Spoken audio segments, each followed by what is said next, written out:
Hi friends, கதை கேட்கலாம் by Sudha Suresh சேனலுக்கு உங்களை அன்புடன் வரவேற்கிறேன். பேசிக்கொண்டிருப்பது நான் எழுத்தாளர் சுதா சுரேஷ். இன்றைக்கி நம்ம சேனலில் நாம் பார்க்க போகிறது இவனும் ராமனே கதையின் அடுத்த 2 அத்தியாயங்கள். வாங்க நாம் இப்போ கதைக்குள்ளே போகலாம். அத்தியாயம் 13. பலிபீடத்தில் ராமின் தலை இருக்க தன் தலைவனின் ஆணைப்படி தன் கையில் இருந்த அரிவாளால் ராமின் தலையை வெட்டுவதற்கு கையை ஓங்கினான் அந்த ஆதிவாசி.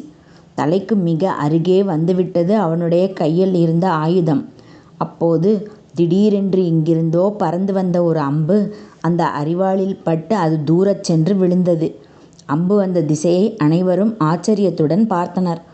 அங்கு அழகே உருவாக ஒரு பெண் தன் கையில் வில்லும் அம்புமாய் நின்றிருந்தாள். அவள் மல்லி என்ற பவள மல்லி, ஆதிவாசி தலைவனின் மகள். 22 வயதே நிரம்பிய அழகான இளம்பெண். அவர்களுக்கே உரிய அந்த ஆதிவாசி உடையில் ஒரு பெண்ணுக்கான மென்மையும் அழகும் நிரம்பியவளாக, அதே நேரம் கம்பீரத்துடனும் மனதில் பயமில்லா வீரத்துடனும் அலட்சியமாக நின்றிருந்தவளை அதிசயத்துடன் பார்த்தான் ராம். அவளுடைய விழிகள் அவனுடைய விழிகளுடன் மோதின. நேத்ராவும் தன் நண்பனின் உயிர் போகும் நேரத்தில் அது நிகழாமல் தடுத்து காத்து நின்ற பெண்ணை அதிசயத்துடன் பார்த்து கொண்டிருந்தாள். அவளின் தந்தையான அந்த ஆதிவாசி தலைவனோ நடந்ததை சிறிதும் பொறுத்து கொள்ள முடியாமல் தன் மகளை கோபமாக நோக்கினார். மல்லி, நீ என்ன செய்தாய் என்று உனக்கு தெரிகிறதா? தெரிந்துதான் செய்தாயா? ஆம் தந்தையே, தெரிந்துதான் செய்தேன். அவளுடைய பதிலை கேட்டு அவளுடைய தந்தைக்கு இன்னும் அதிகமாக கட்டுக்கடங்காத ஆத்திரம் வந்தது. ஆனால் அவளுடைய தாய்க்கோ தன் பெண்ணின் செய்கையும் பேச்சும் ஆச்சரியத்தையே அளித்தது.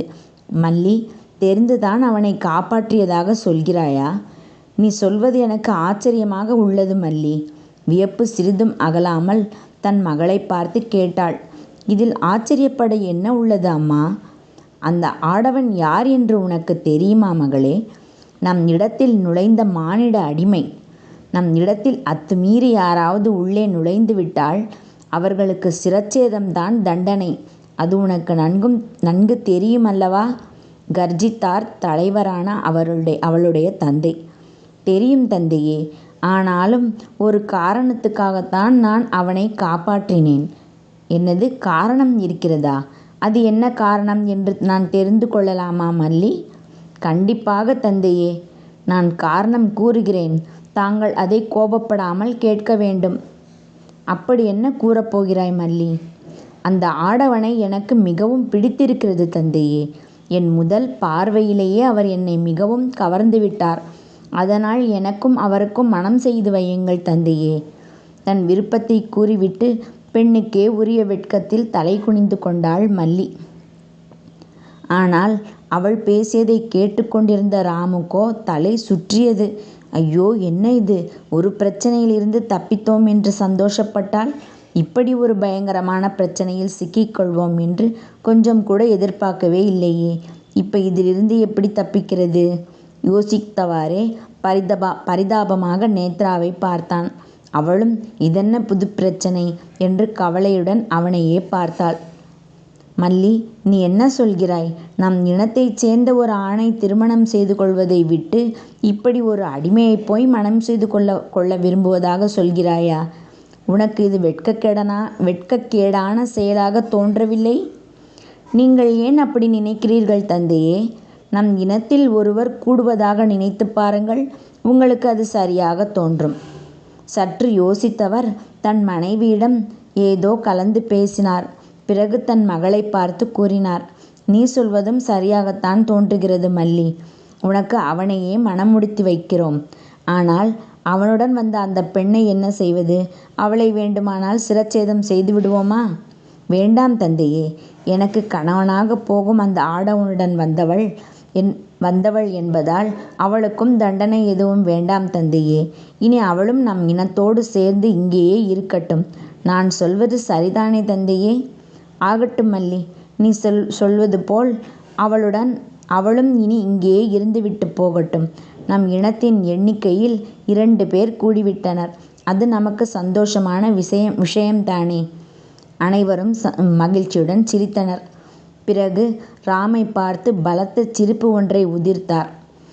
ஆடவனே, என் மகளால் இன்று நீ உயிர் தப்பித்தாய். இன்னும் 1 வாரத்தில் உனக்கும் அவளுக்கும் திருமணம் நடக்க இருக்கிறது. உனக்கு சந்தோஷம்தானே? ஐயோ, என்னை மன்னித்து கொள்ளுங்கள். நீங்கள் என்னை தவறாக புரிந்து கொண்டுள்ளீர்கள். நான் ஏற்கனவே மணமானவன். எனக்கு மனைவி இருக்கிறாள். அவளை நான் உயிருக்கு உயிராக நேசிக்கிறேன். அவளை காப்பாற்றத்தான் நான் மருத்துவ மூலிகைகள் தேடி இந்த வனப்பகுதிக்கு வந்திருக்கிறேன். தயவு செய்து என்னை விட்டுவிடுங்கள். நான் போக வேண்டும். நான் சென்றுதான் என் மனைவியை பிழைக்க வைக்க முடியும்.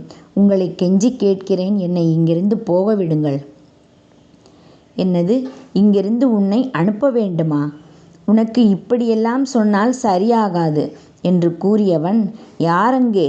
இவர்கள் இருவரையும் கொண்டு போய் ஒரு அறையில் அடைத்து வையுங்கள் என்று கூறினான் அங்கிருந்த ஆதிவாசிகளை பார்த்து. 2 பேர் வந்து ராமையும் நேத்ராவையும் இழுத்துச் சென்று ஒரு அறையில் அடைத்து வைத்தனர். இருவரும் சோர்ந்து போய் உட்கார்ந்தனர். ராம், என்னடா இப்படி ஆயிடுச்சு? இப்போ என்ன பண்ணுறது? இங்கேருந்து எப்படி தப்பிக்கிறது? அதான் ஒன்றுமே புரியலை நேத்ரா. என்ன பண்ணுறதுன்னு தான் நானும் யோசிச்சிட்ருக்கேன். கொஞ்சம் யோசிப்போம் இரு. இடம் பார்க்கடல். சுவாமி, என்ன இது? என்ன செய்து கொண்டிருக்கிறீர்கள்? உங்களுக்கே இது நியாயமாக உள்ளதா பிரபோ? என்ன தேவி சொல்கிறாய்? நீ எதை பற்றி பேசுகிறாய்? ஏன், நான் யாரை பற்றி பேசுகிறேன் என்று தங்களுக்கு தெரியவில்லை? இல்லை, தெரியாதவர் போன்று நடிக்கிறீர்களா? என்னது, நடிக்கிறேனா? தேவி, நீ பேசுவது எதுவும் எனக்கு புரியவில்லை. கொஞ்சம் புரியும்படி கூறுகிறாயா? நம் பக்தனை ஏன் இப்படி பாடாய் படுத்துகிறீர்கள் பிரபு? வாள் போய் கத்தி வந்தது என்கிற கதையாக அல்லவா இருக்கிறது தாங்கள் செய்வது? ஓ, நீ அவனை பற்றி பேசுகிறாயா தேவி? இதுவும் தங்கள் விளையாட்டு தானா பிரபு? ஆம் தேவி. என்னது ஆம் என்று கூறுகிறீர்கள்? ஆம் என்றால் ஆமாம் என்று தானே சொல்ல முடியும்.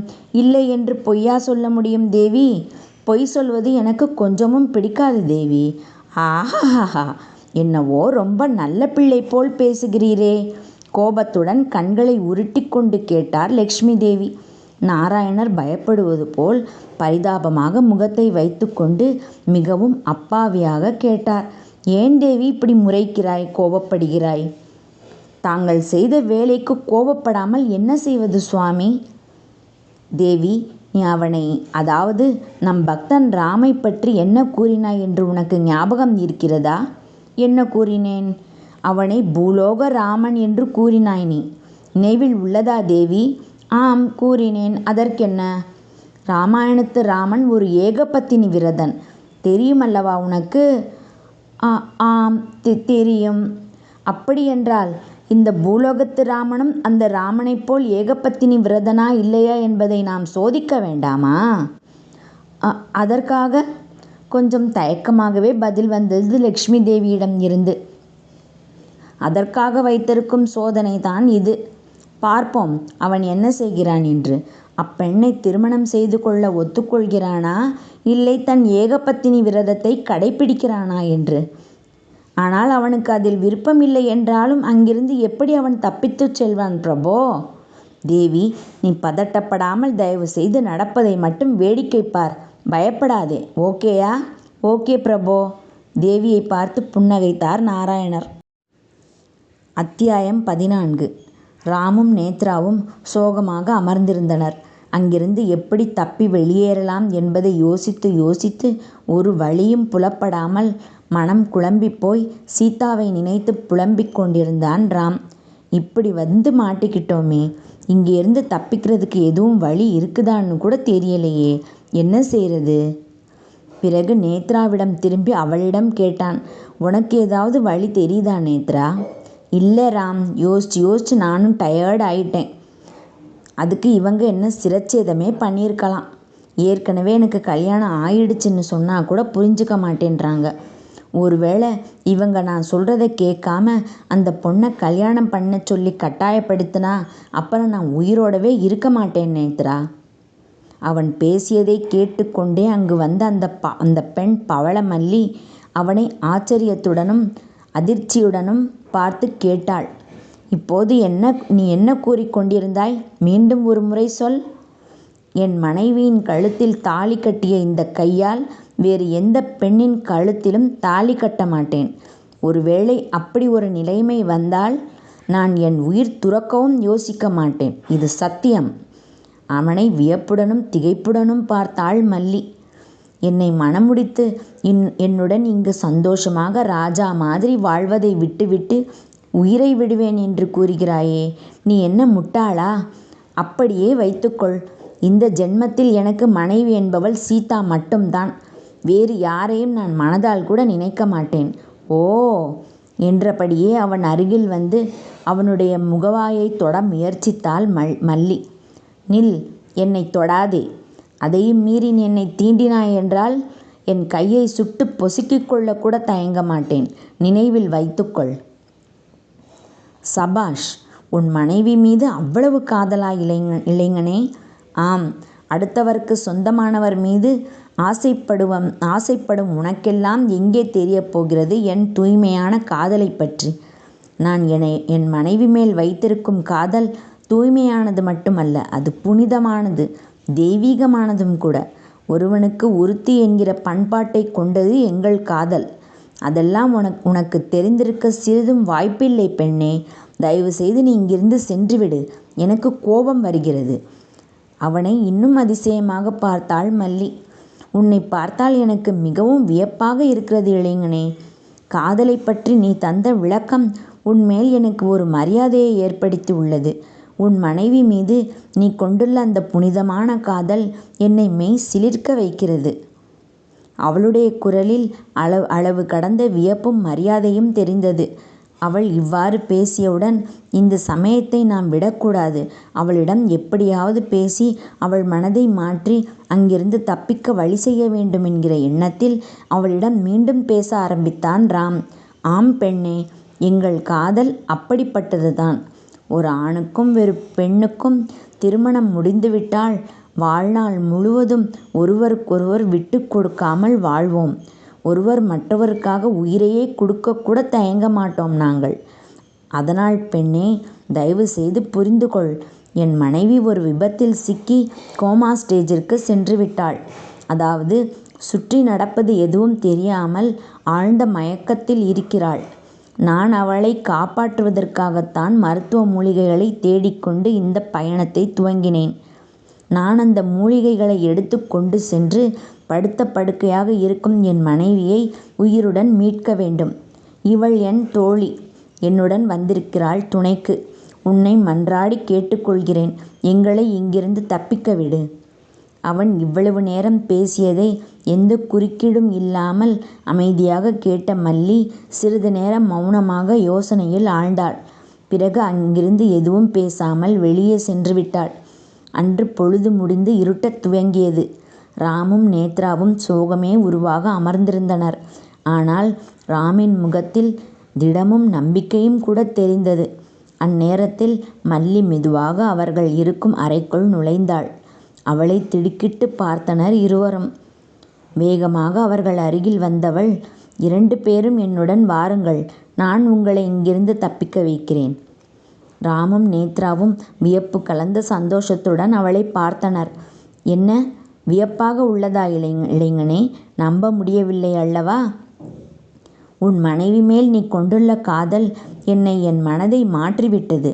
அந்த காதலை என்ன தந்திரம் செய்தாலும் மந்திரம் செய்தாலும் அதை என் மீது திருப்ப முடியாது என்பதை புரிந்து கொண்டேன். உன்னுடைய அந்த புனிதமான தெய்வீக காதலை நான் மதிக்கிறேன். உன் மீது எனக்கு காதல் இருந்தாலும் அதை வலுக்கட்டாயமாக உன்னிடம் இருந்து பெறுவதற்கு எனக்கு விருப்பமில்லை. அதில் எந்த பெருமையும் இல்லை என்று நினைக்கிறேன். இந்த விஷயம் என் தந்தைக்கு தெரிந்தால் உங்களை உடனே சிரச்சேதம் செய்ய உத்தரவிடுவார். உங்கள் இருவரையும் சாகடிக்க எனக்கு சிறிதும் மனம் விரும்பவில்லை. உன் காதல் வாழ வேண்டும் என்று விரும்புகிறேன். நீ உன் மனைவியின் உயிரை காப்பாற்றியே ஆக வேண்டும் என்று ஆசைப்படுகிறேன். அதனால் இங்கிருந்து உங்களை தப்பிக்க வைக்க வேண்டும் என்று முடிவெடுத்து விட்டேன். அதுதான் உன் காதலுக்கு நான் தரும் மரியாதை. புரிந்ததா? இப்போது உங்கள் குழப்பம் தீர்ந்ததா? ராம் அவளை இன்னும் ஆச்சரியமாகவே பார்த்து கொண்டிருந்தான். இப்போது அவன் பார்வையில் மரியாதையும் தெரிந்தது. இவ்வாறே இன்னும் எவ்வளவு நேரம் பார்த்து கொண்டிருக்கப் போகிறாய் இளைஞனே? அதற்குள் விடிந்துவிடும். வாருங்கள் என்னுடன். அவள் நேத்ராவின் கையை பிடித்து கொண்டாள். ராம் நேத்ராவின் கையை பிடித்து கொண்டான். 3 பேரும் வெளியே வந்ததும் அங்கு ஒரு பக்கம் பாதை கொஞ்சம் குறுகலாக ஒரு சந்து போன்று இருந்தது. 2 பேரும் இந்த பக்கமாக செல்லுங்கள். இந்த பாதையில் எங்கள் ஆட்கள் யாருமே வரமாட்டார்கள். ஆள் நடமாட்டம் எதுவுமே இருக்காது. கொஞ்ச தூரம் நடந்த பிறகு பாதை மாறும். பிறகு உங்களுக்கு எந்த பயமும் இல்லை. செல்லுங்கள். ராம் அவளை நன்றியுடன் நோக்கினான். மிகவும் நன்றி பெண்ணே. இந்த உதவியை நாங்கள் என்றுமே மறக்க மாட்டோம். நாங்கள் வருகிறோம். சரி, இப்போது பேசிக்கொண்டிருக்க நேரமில்லை. இங்கிருந்து உடனே கிளம்புங்கள். இருவரும் ஒரு நன்றி கலந்த புன்னகை அவள் மேல் வீசிவிட்டு கண்களாலேயே விடை பெற்று கொண்டு அவள் காட்டிய பாதையில் நடக்கத் தொடங்கினர். அவர்கள் போவதையே சிறிது நேரம் வெறிக்க பார்த்த மல்லி கண்களில் வழிந்த கண்ணீரை துடைத்து கொண்டு அவள் இடத்திற்கு விரைந்தாள். ராமும் நேத்ராவும் நடந்து சென்ற பாதையில் ஒரு கருப்பு போர்வையை விரித்தாற்போல் ஒரே இருட்டு மட்டுமே கண்ணுக்கு தெரிந்தது. ராம் தான் கொண்டு வந்திருந்த டார்ச் லைட்டை தன் பையிலிருந்து தேடி எடுத்து அதை உயிர்ப்பித்தான். அது அவர்கள் முன்னால் இருந்த பாதையை சிறிது தூரம் வெளிச்சமாக்க அந்த வெளிச்சத்தில் நடந்தனர். நடக்க நடக்க வெகு தூரம் நீண்டு கொண்டே போனது பாதை. இருட்டும் கொஞ்சம் கொஞ்சமாக விலகி பொழுது புலரத் தொடங்கி இருந்தது. இன்னும் கொஞ்ச தூரம் சென்றவுடன் அந்த குறுகலான பாதை கொஞ்சம் மாறி பறந்து காணப்பட்டது. அதிலும் சற்று தூரம் நடந்தவுடன் திடீரென எங்கோ தண்ணீர் கொட்டும் சத்தம் கேட்டது. சுற்றி பார்த்தனர். கண்ணுக்கு எதுவும் புலப்படாமல் மீண்டும் நடந்தனர். தண்ணீர் கொட்டும் சத்தமும் இன்னும் பலமாக கேட்க ஆரம்பித்தது. பார்த்தால் அவர்கள் கண்ணுக்கு நேரே ஒரு சிறிய அருவி. ஒரு ஒதுக்குப்புறமான சிறிய இடத்தில் மேலே மலையில் இருந்து தண்ணீர் குபுகுவென கொட்டி கொண்டிருந்தது. பார்த்தவுடன் இருவருக்கும் உற்சாகம் தொற்றிக்கொண்டது. ஓடிச் சென்று அந்த அருவியில் போய் நின்றனர். கொட்டும் தண்ணீர் தலையை நனைத்து உடம்பிற்குள் ஊடுருவி பாய்ந்து அவர்களுடைய உடலை மட்டுமல்ல மனதையும் குளிர்விக்கச் செய்து புத்துணர்ச்சியை தந்தது.